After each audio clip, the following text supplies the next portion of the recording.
అనుదినము దేవుని కృపావార్త కొరకు ఎదురు చూస్తూ ప్రార్థిస్తున్న ఆత్మీయులారా, నేటి వాగ్దానంగా నా వలన నీకు దీర్ఘాయువు కలుగును, నీవు జీవించు సంవత్సరములు అధికములగును.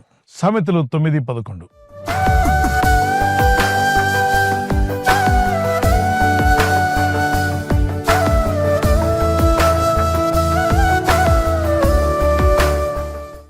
దేవుని యందు భయభక్తి కలిగిన వారు దీర్ఘాయుషు కలిగి జీవించినట్టుగా చూస్తాం. పాత నిబంధనలో ఆదికాండంలో మనకు కనిపిస్తారు. ఆదాము 930 సంవత్సరాలు బతికాడు. మెతుషెల 969 సంవత్సరాలు బతికాడు. ప్రపంచంలో మానవ జాతిలో ఎక్కువ కాలం బతికిన వాళ్ళు. మరి దేవుని కృపలో ఎదుగుతున్న ఆత్మీయులారా, మనం జీవించే సంవత్సరాలు అధికమవ్వాలంటే మనం తిన్న ఆహారంను బట్టి అంటారు కొందరు. నా వయసు 60 సంవత్సరాలు, నేను ఇది తిన్నాను అని కొందరు. కానీ ఆయుష్ అట దేవుని వల్లే వస్తుందట. అవును కదా, ప్రాణం పోసిన వాడే కదా మనకు ఆయుష్ ఇచ్చేవాడు.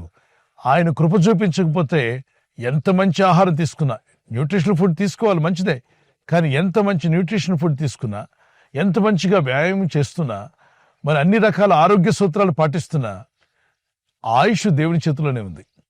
ఆయన దీర్ఘాయు చేత మనల్ని కాపాడువాడు ఆయనే. ఆయన కృప లేకుండా, ఆయన దయ లేకుండా మన శక్తి సామర్థ్యాలతో దీర్ఘాయుష్ పొందుకుందామని ఆశిస్తే మనం చూసాం కదా, నేచురల్ డిసాస్టర్లో ఎంతో మంది ఆరోగ్యవంతులు కూడా వారికి ఇంకా ఆయుష్ ఉండగానే వారి జీవితాలు ముగించవలసి వచ్చింది. అలాగే ఫ్లైట్ క్రాష్ అయినప్పుడు ఆరోగ్యవంతులు ఉన్నారు, పిల్లలున్నారు, పెద్దలున్నారు, యవనస్తులున్నారు, మరి దేహదారోగ్యం గలవారున్నారు, తెలివితేటలు గలవారున్నారు, జ్ఞానులు ఉన్నారు, మంచి ఆహారపు అలవాట్లు కలిగిన వారు ఉన్నారు. ఒక్క చిన్న పొరపాటు, ఆ ఫ్లైట్ క్రాష్ అవ్వడం అందరి జీవితాలు అగ్నికి ఆహుతైపోయాయి, బూడిదైపోయాయి. దేవుని కాపుదల లేకపోతే మన జీవం ఏ పాటిది చెప్పండి? మనం ఎంత గొప్పవారము. కొంతసేపు కనబడి అంతలోనే మాయమై పెట్టిన ఆవిరి వంటిది మానవ జీవితం. నీటి బుడగ వంటిది మానవ జీవితం. చేత నుండి పడుతున్న బిందువులు లాంటిది మానవ జీవితం. త్రాసులో ధూళి వంటిది మానవ జీవితం అని లేఖనాల్లో మనం చదువుతూ ఉంటాం. కనుక ఈరోజు దేవుని మాటలు వింటున్న ఆత్మీయులారా, ఒక విషయాన్ని గుర్తుపెట్టుకోండి. దేవుని కృప లేకుండా, దేవుని కనికరం లేకుండా ఆయుష్ను పెంచుకోవడం ఎవరు సాధ్యము కాదు. ఒక చిన్న కీర్తన పాడుకుందాం. నాకు ఉన్న ఈ జీవం, నాకు ఉన్న ఈ బలం, అంతా నీ కృపయే యేసయ్యా. నాకు ఉన్న రక్షణ, నాకు ఉన్న నిరీక్షణ, అంతా నీ కృపయే యేసయ్యా. నా దైవం నీవే యేసయ్యా, నా దైవం నీవే యేసయ్యా. హల్లెలూయా, హోసన్నా, ఆరాధనా నీకే యేసయ్యా. హల్లెలూయా, హోసన్నా, ఆరాధనా నీకే యేసయ్యా. ఒక రాజుగారికి కాళ్ళలో పుండ్లు వచ్చేసి చాలా బాధపడుతూ ఉండగా ఒక ప్రవక్త చెప్తాడు, ఇక నీకు సమయం అయిపోయింది, దీపం ఉండగా నేను ఇంటిని చక్కబెట్టుకోమనే మాట విన్నప్పుడు ఇతను భయపడిపోతాడు. ఆయన ఇలా ప్రార్థన చేస్తాడు, ఓ దేవా, కనికరించు నాయన, నా యవన కాలంలో నేను సేవ చేసిన విషయాలు జ్ఞాపకం చేసుకో. నీ మందిర విషయంలో, నీ పరిచర్య విషయాల్లో, నీ యాజకుల విషయంలో నేను ఎలా ప్రవర్తించానో ఒక్కసారి జ్ఞాపకం చేసుకోమని కన్నీళ్లతో ప్రార్థిస్తూ ఉండగా అతని కన్నీళ్లు చూసిన దేవుడు అతని ప్రార్థన మనవి విని మళ్ళా ప్రవక్తను పంపిస్తాడు. ప్రవక్త వచ్చి అంటాడు, ఇదిగో నీ కన్నీళ్లు నేను చూశాను, నీ ప్రార్థన నేను విన్నాను, నేను నిన్ను బాగు చేసేదను. 3వ దినమున దేవుని మందిరానికి వెళ్ళి నువ్వు దేవుని స్తుతించి ప్రార్థించి వస్తావని చెప్తాడు. అది అసాధ్యం అసలు. యాక్చువల్లీ అతనికి వచ్చిన రోగం మరణకరమైంది. అతను బాగుపడడం అసాధ్యం. అసాధ్యమైన వాటిని సుసాధ్యం చేసే గొప్ప దేవుని మనం సేవిస్తున్నాం. ఈ రోజుల్లో క్యాన్సర్ అని ఎలా వింటున్నామో, ఆ దినాల్లో మరణకరమైన వ్యాధి అంటే అలాంటి భయంకరమైన వ్యాధి. అది పెరిగి పెరిగి అతను ప్రాణాన్ని తీసుకుపోతుందని చెప్పి ప్రవక్త చెప్పినప్పటికీ ఈ భక్తుడు మొండి పట్టుతో ప్రార్థన చేస్తాడు. దేవా, నాకు జీవం కావాలి, నేను ఇంకా బతకాలనుకుంటున్నాను, నాకు ఆయుష్ పెంచేవాడు నీవే, నేను ఎవరి వద్దకు వెళ్ళి అడగలను, నాకు ఆయుష్నిచ్చేవాడు నీవే, నేను జీవించే సంవత్సరం అధికం చేయవాడు నీవే, గనుక సహాయం చేయమని ప్రార్థించగా దేవుడు అతని మనవే ఆలకించి అతనికి 15 సంవత్సరాలు ఎక్కువగా బతికే కృపనిచ్చాడు. లైఫ్ స్పాన్ అనేది పెరిగేది దేవుని కృపను బట్టే. గనుక మనం జీవించే సంవత్సరాలు పెరగాలంటే మన శక్తి సామర్థ్యాల వల్ల కాదు, పైన దేవుడు కూడా కనికరించాలి. దేవుని కృపలో మీరు వర్ధిల్లి, పరిశుద్ధాత్ముడు మిమ్మల్ని నడిపించి బలపరిచి వర్ధిల్ల చేసి, మీరు జీవించే సంవత్సరములు ప్రభు అధికం చేసి, దీర్ఘాయుష్తో మిమ్మల్ని ప్రభు తృప్తిపరచునుగాక. ఆమేన్. ప్రార్థన చేసుకుందాం పిల్లలు. పరలోకమందున్న మా తండ్రి, మీ వాగ్దానములు ఎంతో సత్యములై ఉన్నాయి. మీరు చెప్పిన ప్రతి మాట అది ఎంతో విలువైనది నాయన. మాకు దీర్ఘాయుష్నిచ్చేవాడు నీవే, మేము జీవించే సంవత్సరం అధికంగా చేసేవాడు కూడా నీవే. మాకు శక్తిని, సామర్థ్యమును, ఆయుష్ను అనుగ్రహించే నీ కృపలో మమ్మల్ని బలపరిచి నడిపించి నీ రాకడకు సిద్ధపరచమని ఇగో ఈ వాగ్దానం ఎత్తి ప్రార్థిస్తున్న ప్రతి ఇంటిలో కూడా మేలుడు దయచేయండి. వారు ఎలాంటి అనారోగ్యములతో బాధపడుతున్నా, ఇబ్బంది పడుతున్నా వారందరినీ స్వస్థపరచువాడు నీవే.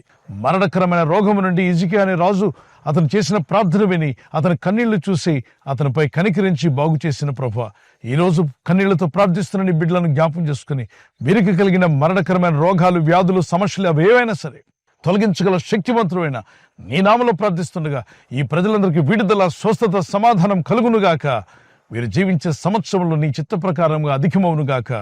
ఈరోజు ప్రార్థించి ప్రయత్నించబోతున్న శంకుస్థాపన అయిన, గృహప్రవేశమైన, ఒక బిజినెస్ ప్రారంభిస్తున్నా, ఉద్యోగ ప్రారంభానికి వెళ్తున్నా, ఒక మంచి కార్యక్రమాన్ని ప్రారంభిస్తుండగా, నేను వారి బిడ్డల వివాహం కొరకు ప్రయత్నాలు చేస్తుండగా వారు చేస్తున్న ప్రయత్నాలు ఫలించలాగున మీ దూతలకు ఆజ్ఞాపించండి. ఎవరైనా హాస్పిటల్లో ఉన్నా, ఐసీయూలో ఉన్నా ప్రభు, ఎవరైతే సీరియస్ కండిషన్లో ఉండి బాధపడుతున్నారో వారికి యేసు నామములో స్వస్థతను అనుగ్రహించండి. కృంగిపోయిన వారిని లేవనెత్తండి. మీ గాయపడిన హస్తమును చాపి వారికి ఉన్న సకల రోగాల నుండి విడుదల ఇచ్చేయి. వారిని లేపి నడిపించడాన్ని సాక్షులుగా నిలబెట్టుకోండి.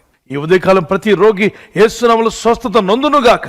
తండ్రి, ఈ దినం ఎవరైతే ప్రయాణమై వెళ్ళబోతున్నారో, అది రైలు మార్గమైనా, ఆకాశ మార్గమైనా, బస్సుల్లో, వాహనాల్లో ఎక్కడ ప్రయాణం చేస్తున్నా, రోడ్డు మార్గంలో ఏ వాహనంలో వారు ప్రయాణం చేస్తున్నా, నీ ప్రజలకు కాపాడే దూతలను పంపండి. దీర్ఘాయుష్తో తృప్తిపరుస్తానన్నావు. నిన్ను ప్రేమించేవారుగా, నీ నామం నెరిగిన వారుగా, నీకు లోబడేవారుగా, నిన్ను ఘనపరిచేవారుగా వీరందరినీ బలపరిచి వాడుకోమని యేసుక్రీస్తు పరిశుద్ధ నామములో అడుగుచున్నాను నా పరలోకపు తండ్రి. ఆమేన్. ఆమేన్. God bless you.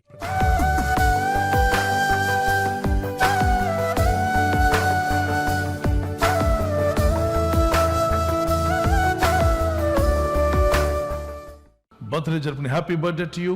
Many more returns of the day. May the Lord continue to bless you with this promise.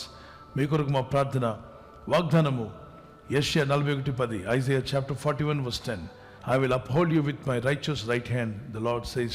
ప్రభు చెప్తున్న మాట, నీతి అను నా దక్షిణ హస్తంతో నిన్ను ఆదుకుందును, నిన్ను ఆదుకుంటా అన్నాడు. ఈ బర్త్డే రోజు నుండి ప్రభు మిమ్మల్ని ఆదుకొని నడిపించి, ఆదరించి, బలపరిచి అని సాక్షులుగా మిమ్మల్ని నిలబెట్టుకునుగాక. God bless you. నూతన హృదయం, నూతన ఆత్మ దేవుడు మీకు ఇవ్వాలి మా ప్రార్థన. మరి హ్యాపీ యానివర్సరీ జరుపుకునే వారందరికీ once again happy wedding anniversary. Many more returns of the day. God bless you. ప్రభు అక్కడ ఆలస్యమైతే సిల్వర్ జూబ్లీ, మరి గోల్డెన్ జూబ్లీ, అలాగనే ప్లాటినం జరుపుకునే కృపదేవుడు మీకు ఇచ్చిన గాక.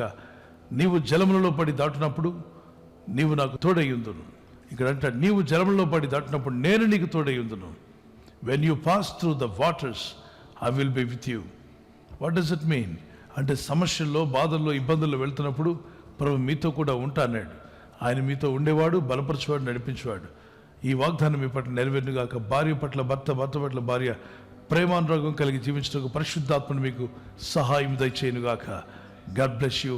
మీ లవ్ అండ్ ఎఫెక్షన్ అది న్యూలీ ప్రభు నూతన పరిచి దీవించునుగాక. ఆమేన్. God bless you. ఈ ఛానల్ మీరు సబ్స్క్రైబ్ చేసుకోవడం వలన 2 పనులు జరుగుతున్నాయి. ఒకటి, సువార్త జరుగుతున్నది, ఆత్మలు రక్షించబడుతున్నాయి. రెండవది, పేదలకు, అనాథలకు ఈ ఛానల్ ద్వారా సహకారం అందించడం జరుగుతుంది. మనం సబ్స్క్రైబ్ చేసుకోవడం వలన అందరికీ సహాయం చేసిన వారమవుతున్నాం. ఖచ్చితంగా ఈ యూట్యూబ్ ఛానల్ ను సబ్స్క్రైబ్ చేసుకొని బెల్ బటన్ ను క్లిక్ చేయండి. మీకు వెంటనే మెసేజెస్ పంపబడతాయి.